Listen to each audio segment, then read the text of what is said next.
Hello. Welcome back to Crazy Effing Mommy. I'm your host, Elyse DeLucci. Oh my God, episode 119. We're just going. We're just doing this thing. Let me start by saying that when I decided to film the podcast, which by the way isn't getting a lot of views. Hi. We need to do something about that. It's not getting a lot of views on YouTube. You know, I shouldn't say we should do something about that. I know why it's not. It's because people are busy. People are listening on the go. How many things are they going to look at? They're looking at Instagram. They're looking at TikTok. They're looking at Facebook. And then what? And you're supposed to watch somebody's podcast on YouTube. So what I'm going to do is I'm going to put clips of the video podcast on Instagram. I will let you know when that's happening. But I will say when I started taping it, I was wearing my like robes, kimonos. I got the kimono collection. But then I realized today that I have a lot of gorgeous clothes and I should just make use of them. So I'm wearing something different. I'm wearing a royal purple and hunter green tweed blazer with these beautiful old lady black and hunter green and gold buttons. And it has a nice collar. It's a work blazer, but you can also wear it, with like black pants and like a black turtleneck. And the blazer on top, with like a pair of ballet flats, like for Christmas or something. And it's gorgeous. And wait, you're never going to believe where I got this blazer. I got it at a church thrift sale on the Upper East Side. That's right. I know. Yeah, I know. People are like, what? This is a girl, she shops at thrift sale. Yes, I shop at anytime there's an opportunity to shop, I'm there. Okay. I am there. The Upper East Side of Manhattan is literally the crown jewel of the United States thrift shopping. Once a year, okay, the churches on the Upper East Side, or maybe it's twice a year, they do these thrift sales. And, all the rich old ladies donate all their shit to the churches that they don't want. Right. And a lot of the stuff is designer. Maybe it's St. John, their knitwear. Maybe it's Club Monaco. I mean, it's all, it's still all kinds of brands. Right. It runs the gamut from Eileen Fisher to, I don't know, some shitty brand that was sold at Atrium on Broadway 100,000 years ago. You know what I'm saying? So people go. They are like professional thrift sale diggers. These people, they show up. Well, let me say this. They wait online, outside in the cold. Okay. And they have bags with them and they run into these thrift sales when their number comes up. And they dig through the bins and the racks and they're looking for designer bags, right? Or maybe real jewelry or furs. And not me. I don't care about the jewelry. Well, I do care about the jewelry, but I don't look for jewelry when they're, unless it's like big costume Bakelite bangles. I love those, the vintage Bakelite bangles. You know who else, by the way, loves them? Whoopi Goldberg. Shout out to Whoopi, who, by the way, I saw a few years ago. When I was living on 81st Street, I saw Whoopi. She was in Eli Zabar supermarket and she had a wagon full of juice. It was so strange. I was like, Whoopi, is that you? But anyway, and I think she lives on 79 and like between 3rd and Lex. And that's how I saw her. It was like early in the morning. I was pregnant there because they used to make fresh baked croissants, So I showed up at Zabar's to get like my 10,000 fresh baked croissants before I was going to work. And there she was, just with the wagon full of juice. And I was like, are you on your way to the View? Anyway, when I go to the thrift sales, I love the Bakelite bangles. I love that. I sometimes will browse through the furs. Maybe there's like like some sort of a stole or something. But what I really like is I love the jackets that the old ladies donate, and I love the scarves, the silk scarves. So that's like my go-to. And nobody ever wants the jackets. Like these designer whores that show up at the sales, they're not looking for a tweed royal purple and hunter green with gold heavy buttons blazer. They're like, ew, And I'm like, oh, that definitely was in the window at Bergdorf 20 years ago, and now it's going to be in my closet for $5. You know what I'm saying? Anyway, so I'm changing up the look a little bit. I also have a pair of hoop earrings with my name in them, so nothing like a little highbrow, lowbrow going on. Fact of the day: Mickey Mouse had a sister named Amelia Fieldmouse. Why didn't she get any airtime? Right? What was up with that? What was up with that? Anyway, Hard Rock Hotel with Vic Dibitteto was absolutely amazing. Shout out to Maria and the trauma nurses at Yale New Haven Hospital that came out to see me. Apparently, there's a bunch of women at the Yale New Haven Hospital emergency room and they follow me online. And a couple of the girls came to see me, and they're the best fans. Let me tell you something. Okay. Maria was standing outside the room after the showroom. And by the way, this is a huge showroom, 1,500 people. So she was standing outside the theater at the Hard Rock after I got out. And she was like, oh my God, hi. And, we're talking, whatever. And she's like, I was going to save the ticket. I wanted to save the ticket. I'm like, save the ticket? Who gives a shit about the ticket? She's like, well, I was going to save it because I feel like you're going to be famous one day. And I was like, get the hell out of here. And she was like, but then I realized your name wasn't on the ticket. So I dumped it. I mean, is this not somebody that you're going to love? I mean, come on. Is this is what it's about, people. I'm like, you could have saved the ticket. I was still on the show if you really wanted to save the ticket. She's like, it doesn't have your name on. I love her. You know what I love more than that comment is something that I learned from her that I need to share with you because it's going to change your life. It's literally going to change your life.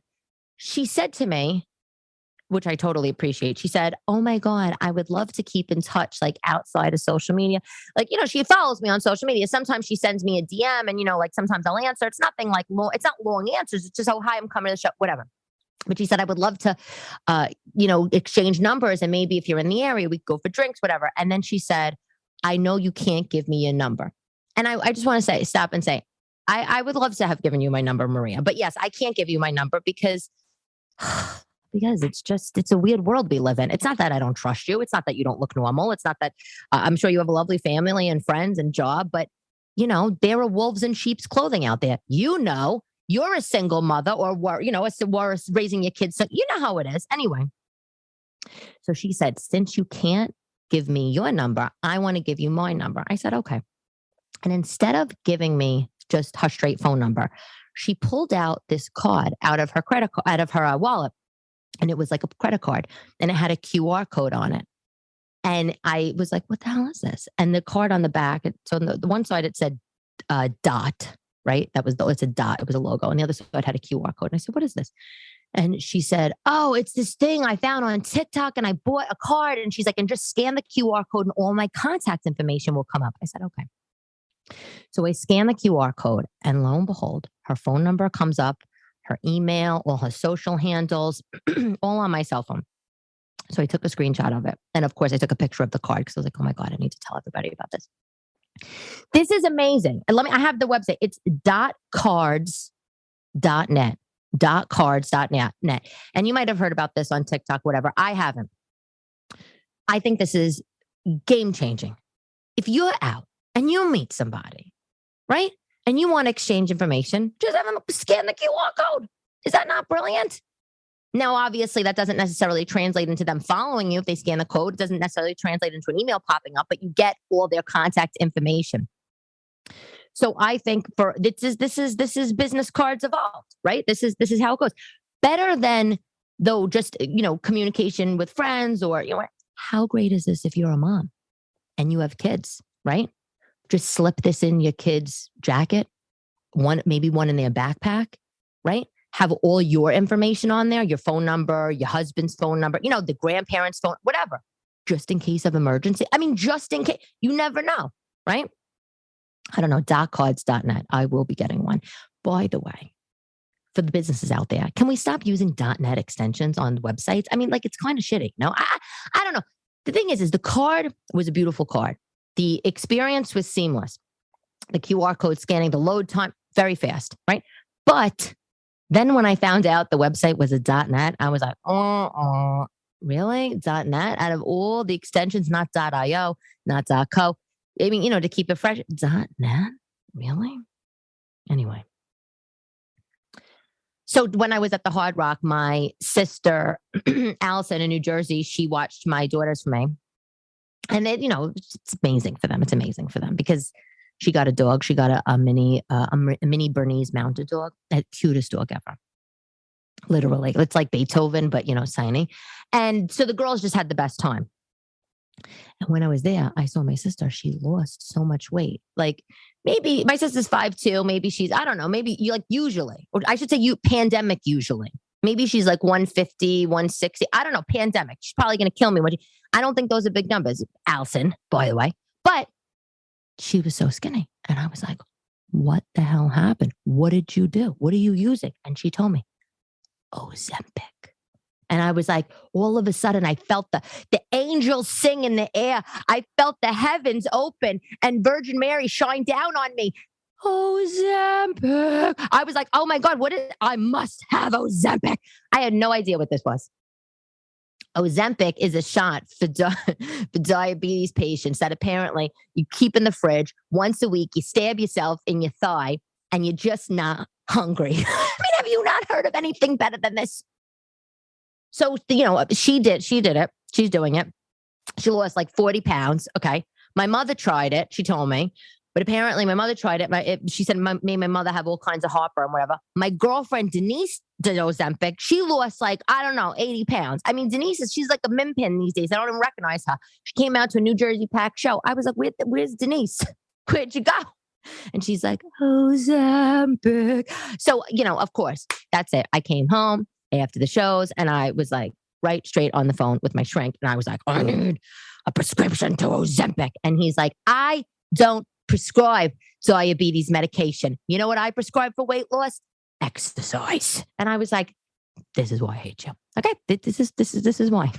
I don't hate him, but really, Dr. Long, you can't work with me a little bit?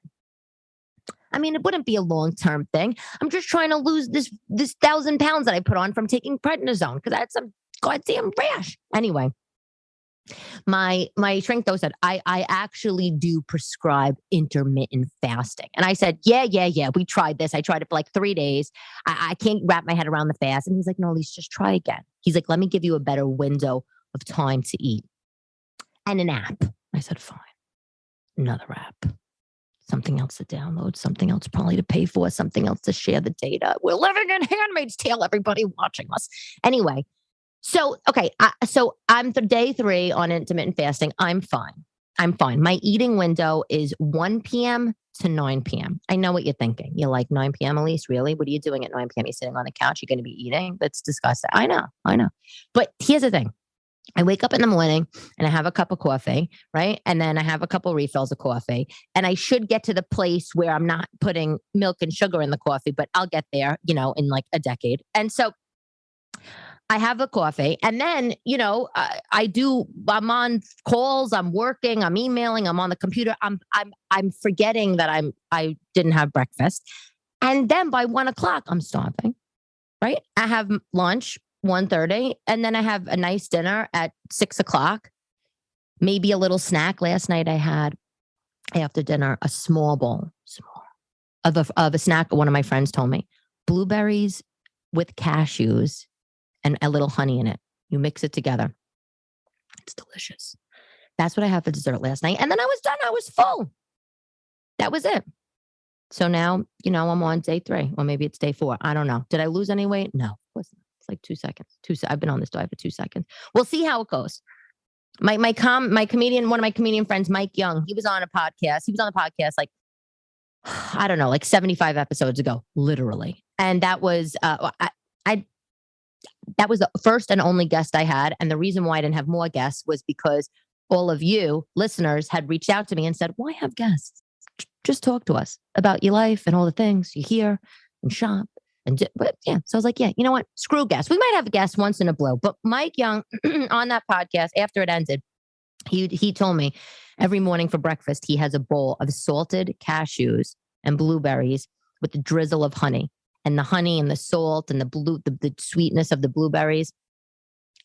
Cashews are fattening, Mike. Okay. I don't know about eating them every day, but I did have it last night and it was very tasty. So the app that Dr. Long recommended, Fastic, Fastic, Fastic app for intermittent fasting. I don't like it really because I think I had to pay like $2.99 for it. I was annoyed.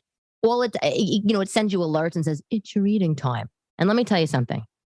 When you're dieting and you're fasting, no one needs to remind you of when your eating time is.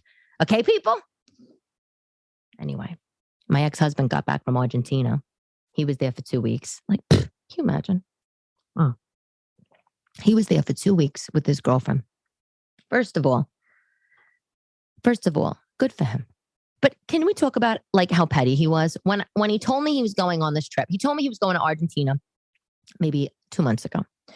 And he says, I'm going He says, I'm going for 13 days. And I said, oh, you're going for 2 weeks? My God, that's a long time. And he said, I'm not going for 2 weeks. He said, I'm going for 13 days. I said, that's 2 weeks. 13 days, 14. Really? How petty are you? Here's the British for you. Here's the British for you people. Anyway, so here he's like in Argentina. You know, he went for a wedding. And I said to him, none of my business. But I said, where are you getting this money from? Going to Argentina for 3 weeks. And let me say something. You could use the points if you want for the flight and the hotel, blah, blah. But what about the eating and the activities and the cocktails that he loves to have and she loves to have and the bottles of wine? What about the money for that? Right?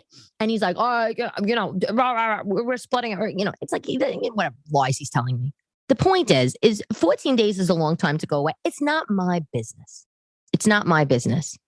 But seeing that we pay babysitters and, the kids, they grow like Italian jumping beans. It's like, I need, really?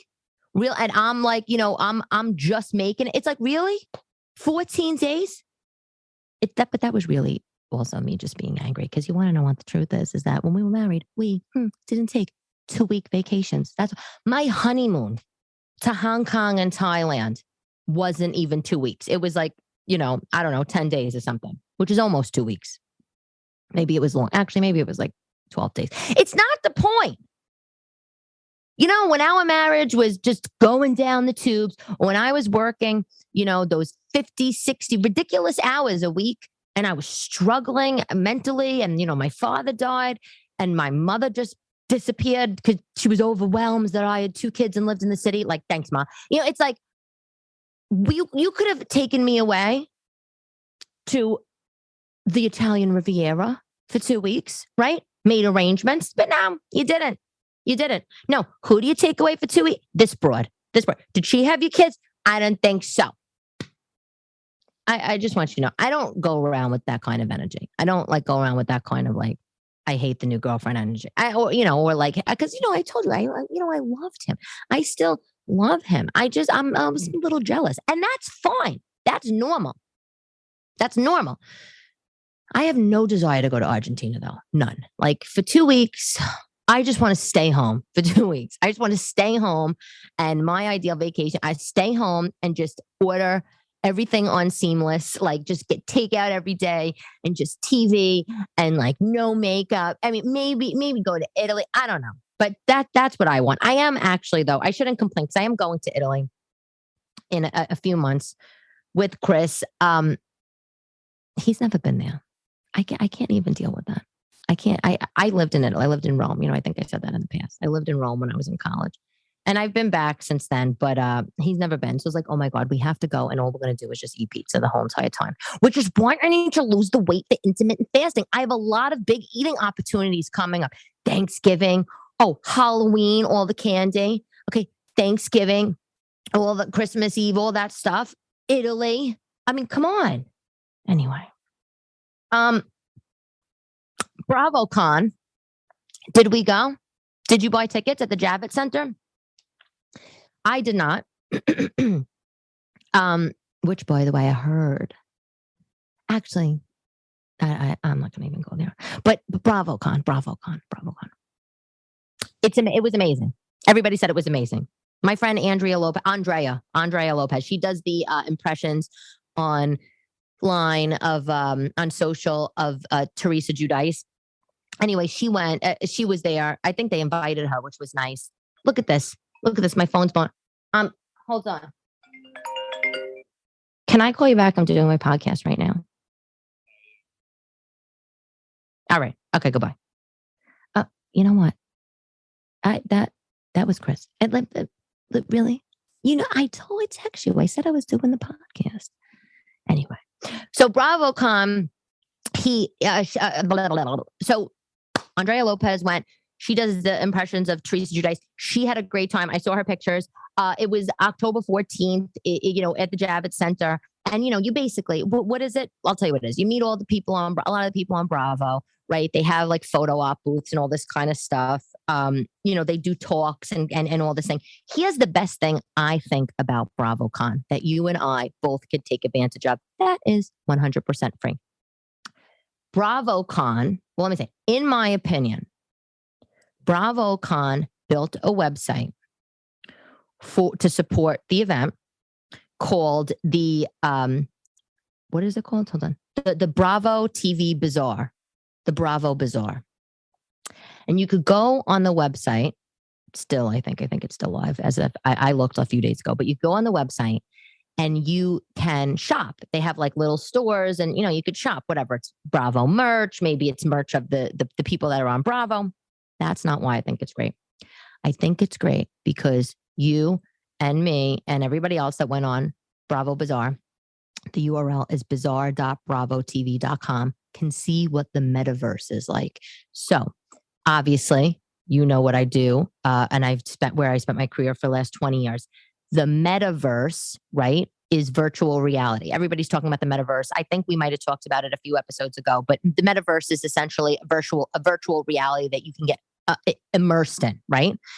And it's early stages of the metaverse, right? And so this Bravo Bazaar, they built this sort of virtual reality shopping mall, right? That you can, load up the URL. Again, it's bazaar.bravotv.com. You load up the URL and then you if you're on your MacBook, whatever, you mouse through the mall as if you're there. So imagine that you have like VR glasses on, like that kind of thing. Or I don't know if you get the subscription to the New York Times, but I want to say it was 2016 or 2017. In the Sunday delivery of the Times, they did such a cool thing. It was sponsored by Google. They sent out VR cardboard glasses, like a big box. It came with the newspaper delivery, a big box to all the subscribers. And you put this cardboard, but I actually have a picture of it somewhere. You put this cardboard box on your face and it was like wearing those, like a VR, kind of thing. And you were able to navigate through whatever experience Google was doing at the time. But so now you don't necessarily need these glasses, right, to do that. So you just use your eyes, when they use technology, right? So if you ever are curious to know what the metaverse looks like or this is how you could see it. And, and by the way, that's why Facebook rebranded to Meta, which I don't know how successful that's working out for them. I mean, they probably did it for other reasons too on the back end, but But basically, the metaverse, virtual reality, combining the physical aspects, physical aspects of real world shops, whatever, and it augments them to a virtual reality. And if you are a parent or a grandparent and you have kids in your life that are playing Roblox, which my kids play, I can't stand. And by the way, 50 million kids every day play Roblox.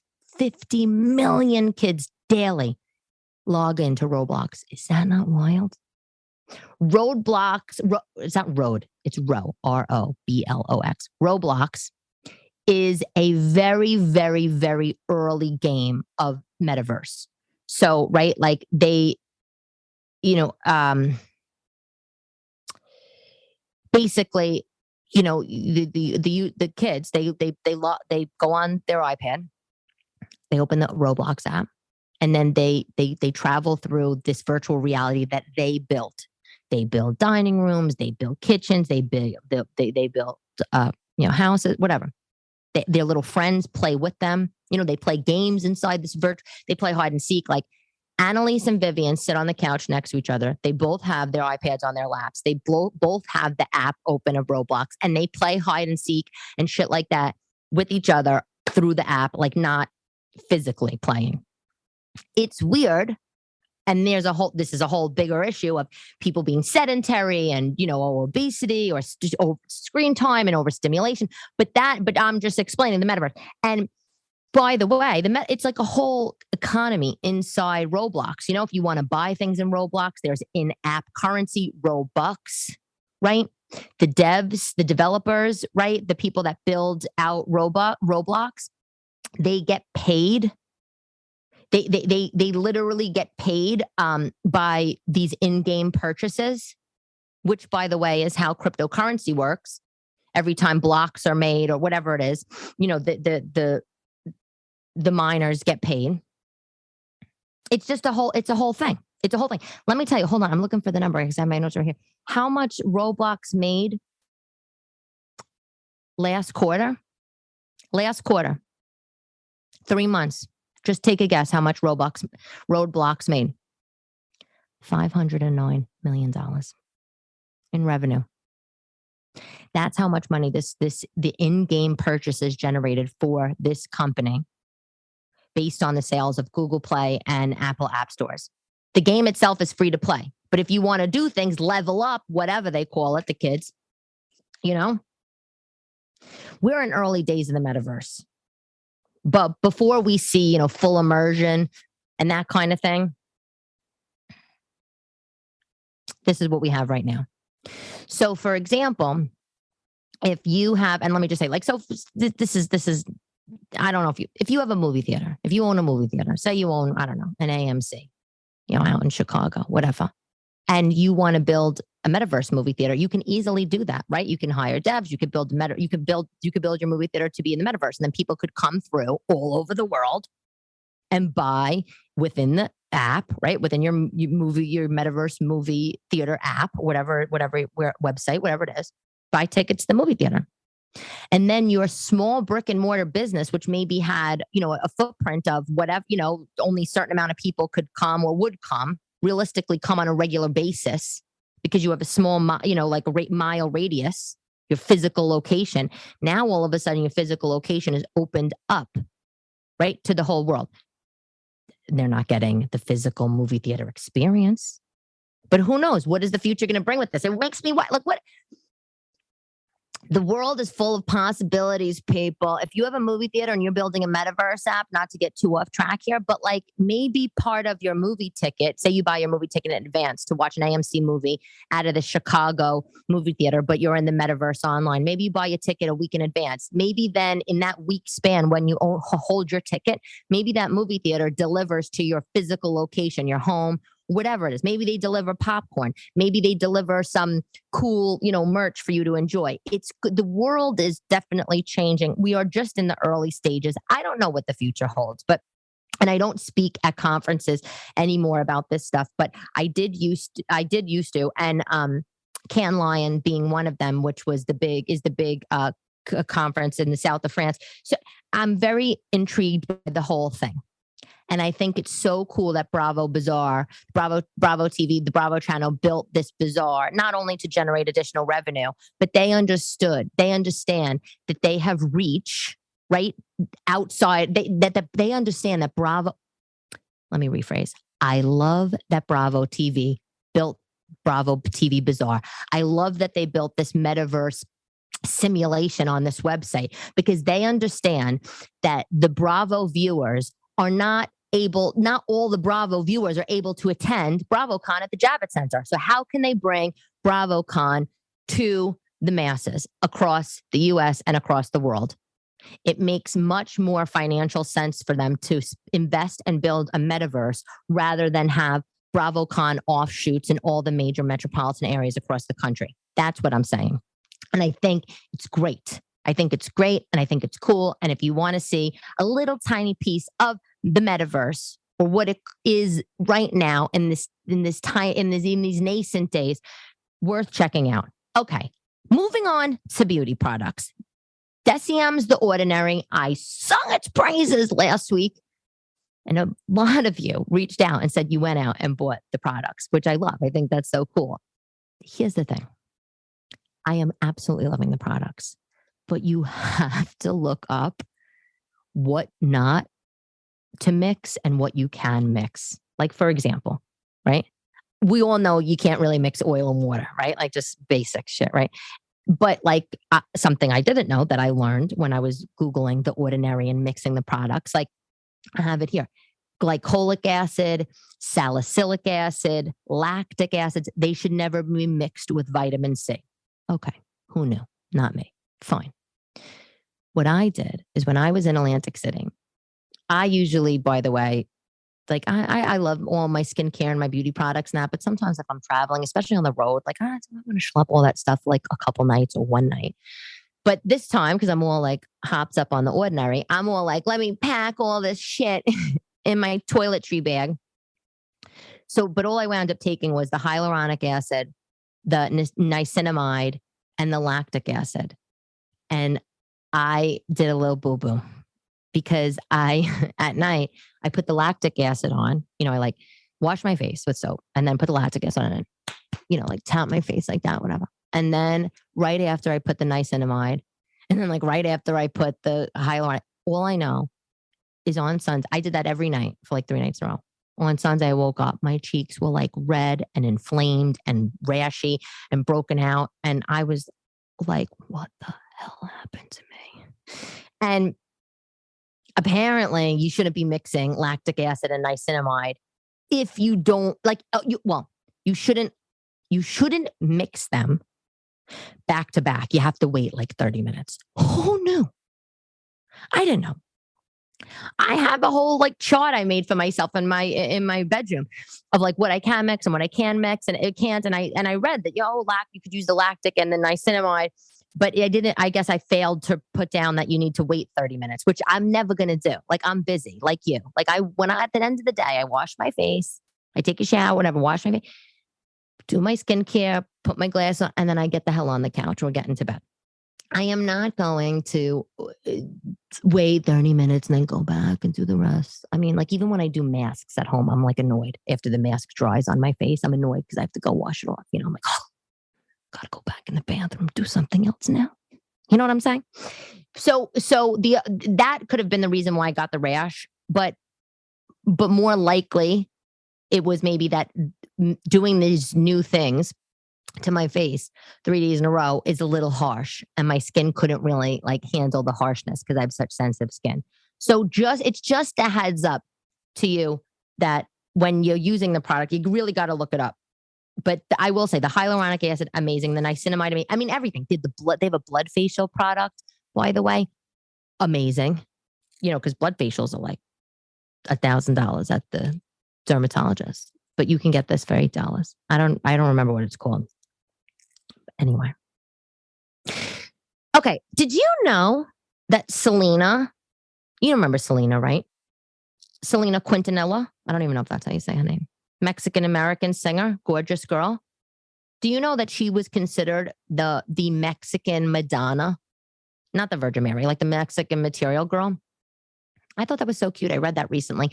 And by the way, poor Selena. 23, that, for the younger listeners, because I know I have, Selena was a beautiful singer. I'm sure you know. She was killed, though. I don't know if you know, she was killed at 23 years old. She was shot by her fan club president. What a psycho. I think that lady's name was Yolanda. Don't I have her write it down? Not that it matters. She should rot in hell. Did she get, what was her punishment for killing her fan club president, for killing Selena? She was a jealous crazy. She was the fan club president. I don't know if she wound up becoming her manager or something. They were like very close, but she shot and killed poor Selena. And I don't know. That was the end of Selena, but she was considered the Mexican Madonna. And Madonna came out as gay, which, I don't know if you heard. It's like, good for her. Good for you, Madonna. First of all, I don't even believe you. I think you're full of fucking shit. I love you, Madonna. I love you. And we used to live on the same block together, diagonally across. You living in a triple wide townhouse, me living in a shithole, probably with rats in it. But that's fine. That's fine. Okay, that's fine. But you are the queen of reinvention. One day, anybody remember her Ray of Light album where she was a Buddha and she was doing all this stuff? She had henna everywhere. And then Guy Ritchie, then she was like British. And then, now, I don't know now she's just like a cradle robber because she's going around with 22-year-old guys and she's like in her 60s. Good for you. But you know what I'm saying? But okay, now you're gay. Oh, come on, Madonna. You went 6 decades, 60 years. You went 6 decades, one not knowing that you're gay. Or is this just something that, you're just saying? Let me tell you something. Everybody right now wants diversity. Everybody wants diversity. Everybody wants, this gender fluidity. Everybody wants, people that are bisexual or gay or transgender. And I'm not saying that because I don't I love the gays. I have a huge gay following. I mean, hello, I'm like Barbra Streisand's biggest fan. Right. But I in the comedy world, there are a lot of comics that are like straight laced and then they go up on stage. Like I hear them, they go up on stage and then they're talking about the gay experiences they have or transgender experience. And the only reason why they're doing that is because maybe they feel that it'll help them get booked on other shows, or because, that's in the zeitgeist right now. Everybody wants the diversity. I think the diversity is great. I think it's fabulous, but it's like, really, Madonna? Like, really? Like, leave the lesbians alone. Like, just do you. Like, you're fabulous as it is. Like, you don't need to add like something else to keep yourself relevant, right? And like, by the way, if she was going to come out gay, if she was going to come out as a lesbian, Madonna, why wouldn't she come out when she was kissing Britney Spears on like the MTV Awards like a few years ago? Like, why? Do you guys watch The Daily Show with Trevor Noah? He's leaving. He's leaving The Daily Show. What a dream job this would be. I mean, like, we should start a petition.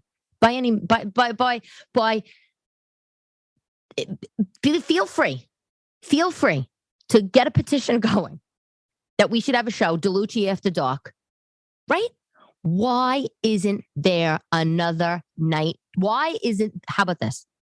Why isn't there another Chelsea Handler show on at night? Why are the nighttime talk shows, the late night shows, all have male hosts? Why? What about us? First of all, I don't know about you, okay? But the men tend to fall asleep, like the men in the house, okay? My ex-husband used to fall asleep on the couch. Chris falls asleep all the time. Growing up, my father, he would always fall asleep. And not to say that of course the women watch late night TV. Just because it's a male host doesn't mean us girls aren't watching it. Of course, that would be ridiculous. But my point is don't you think that they would have even better ratings if they had a female host, that the female viewers that are up late at night sewing their kids' clothes, sewing a hole in someone's jacket, or folding laundry, or just like, I don't know, eating a bag of chips, taking Xanax, just chilling out, having alone time? Don't you think your ratings would be better if you have a female host? Just saying. I loved the Chelsea Handler show. She was a little raunchy for me. She was a little dirty for me. And I don't know if that was because it was late night, right? But I think that a late night talk show on the major channels with the female host could be very good. Just saying. But I think they did find another host for the Daily Show. I think I actually do know who it is. I'm not able to say. But there was a lot of people that was submitting, packets, whatever, to be the host and for the job. And I think it's another guy. That's all I'm going to say. All I'm going to say. So what I should do is I should turn this podcast, I'm not going to change the name again because that would be insane. But I should change this podcast. See, maybe I need to film this in a studio, right? Maybe you just need to do what you want to see on TV. I don't know. I don't know what it is. But in September, Trevor Noah said he was leaving The Daily Show. He went on Fallon. He told them that he had the best experience doing The Daily Show, and it was a joyous thing. His actual words was, it's a joyous thing to leave the show because he's leaving it on his terms, and he could love the show and loves his experience and enjoy the show. And he said he's so excited, Trevor Noah, he's so excited to get back and do stand-up and get back to do the things that he wasn't able to do because he was doing The Daily Show because it took so much of his time. And there's nothing like stand-up comedy, people. There is nothing like the visceral experience of all the people in the crowd and you're on the stage. So if that's something that you really love, you will never get bored of it. You will always want to do it, even if you have other jobs. That's why Seinfeld is worth billions of dollars or whatever. And he still goes up and pops into clubs all the time and goes up and practices his set. He doesn't need to do stands up. He could be on a yacht somewhere forever, right? That's how rich he is. But he loves it. So I get it. And sometimes, we all know how it is. Sometimes you have a job and it's just time to go. You just need a change, right? Good for you, Trevor Noah. And before Trevor, it was Jon Stewart. And before Jon Stewart, it was Craig Kilborn. I actually went to go see The Daily Show with Craig Kilborn with my grandmother, if you could believe it, when I was 16. For my 16th birthday, my grandmother said she would take me anywhere I wanted to go. How great was that? My grandma, she's great now. She's 92, so But she said, "I'll take you anywhere." She would, because she wanted to go out. She wanted to travel. She wanted to go. What was she then? 72, right? younger. Ooh, she's 70. I don't know. But she had all of her, she was feeling great. And her husband had passed away. My grandfather died. My grandfather passed away when she was 54. So she said to me, I was her oldest granddaughter. She said, I'm going to take you on a trip wherever you want to go. And I said, I want to go to LA. I didn't know anything about LA at 16. The only thing I really knew was sneak watching Beverly Hills 90210 when I was younger. So I was like desperate to go to Beverly Hills. I was desperate to see if I was going to be able to eat in the Peach Pit. Didn't realize it wasn't real. By the way, the internet really wasn't around a lot back then, people, just so you know. But we went and we got to see Craig Kilborn and The Daily Show. It was great. We had a great trip. So, they went through their hosts. Now there's another one. It would be nice if it was a woman. That's all I'm saying. I don't think it is. That's all I'm going to say to you. Can't say anything else. Okay, that's it. That's it, people. That's it. That's it. I had a sweet, another. Oh my God. Honestly, I have a lot of fans that are named Maria. Another fan named Maria. I don't know where she lives though. I've never met her. I don't know her, but she reached out to me and she was like, oh my God, Elyse, I would love to see you on television. I would love to see you on television, on a talk show or a sitcom. I would love that. And, I was like, I love you for saying that. And I said, unfortunately, I need 10 billion zillion followers to make that happen. So I'm trying. We'll see with the book. We'll see with the book, what happens with the book. The book could spark a lot of things. Anyway, that's Q1 2023. I think you'll be able to buy it in March. I'm doing the jewelry designing. I told you about that a couple weeks ago, right? Oh my God, I'm having so much fun. I got to tell you, if you need a hobby, you should just get one. If you need a hobby, if you need a creative outlet, that wasn't right. Let me rephrase. If you need a creative outlet, you should just do whatever you feel you want to do creatively, right? My aunt in Connecticut, she taught herself how to play the piano. She she sews a lot. She make curtains. I have very fond memories of doing lots of amazing crafts with her, right? My mother has a really good friend who was from Brooklyn and then sold a place, moved out to Greenport. She never married, never had kids, spinster, but she was a huge crafter, always had tons of hobbies. I love doing stuff with her. And I always did so many crafts, but I took up the jewelry design, the jewelry stuff, jewelry making. I made a beautiful, I don't have it on. I'll wear it next episode. I made a beautiful sapphire ring, like a man's ring, blue sapphire, like a man's ring. I don't like rings that are high up with all the stuff, all around. My old engagement ring with Paul I have a gorgeous engagement ring, right? And it's traditional engagement ring, platinum, whatever, the high up diamond, side stones, somebody will cut your finger off for it like that, high, you know what I'm saying? But these days, as I get older, I'm a stand up. I'm banging my hands on the microphone. I'm doing things. I'm a mom. When I got engaged, I wasn't a mother. I didn't think about the practicality of an engagement ring, right? So, these days I like rings that are flat. I like a lot of bezel set stuff or gypsy set. So I made this ring in 14 karat gold. It's like a man's ring with a beautiful blue sapphire. It's maybe, I don't know, 1.5 carats or 1.75 carats. It's gorgeous. It's gorgeous. It's so beautiful. And I am just starting to make some charms. I don't know if you remember I literally love these. In the 50s and the 60s, there was those charm bracelets. Do you remember those vintage charm bracelets? They were round discs, round gold discs. And on them, they would have a charm for whatever, milestone you were celebrating. They had 50th wedding anniversary ones. They had sweet 16s. They had ones with little tennis rackets on it. And the ladies, back in the day, mid-century, they would collect these charms, these charms bracelets. And I love them. And when I had my daughter, my mom gave me one of the charms, a charm with the baby carriage on it in gemstones that my grandmother got and gave to her when I was born. And my grandmother got it from her husband when my mom was born. Right. So it's so cool. That's one of my most prized pieces of jewelry. This gold disc charm with the baby carriage on it. Anyway, you can buy them around, people sell them, but there is not charms with Italian stuff on it. And that's what I want. I want a charm with the horn on it. I'm saying. I want like a charm with the Maloika on it. So I'm going to make one for myself. And when I do, I'll wear it. I mean, maybe I'd sell it. I don't know. We'll see. I don't know. But but the sapphire, I got the gemstone dealer. Just amazing. Amazing. Okay.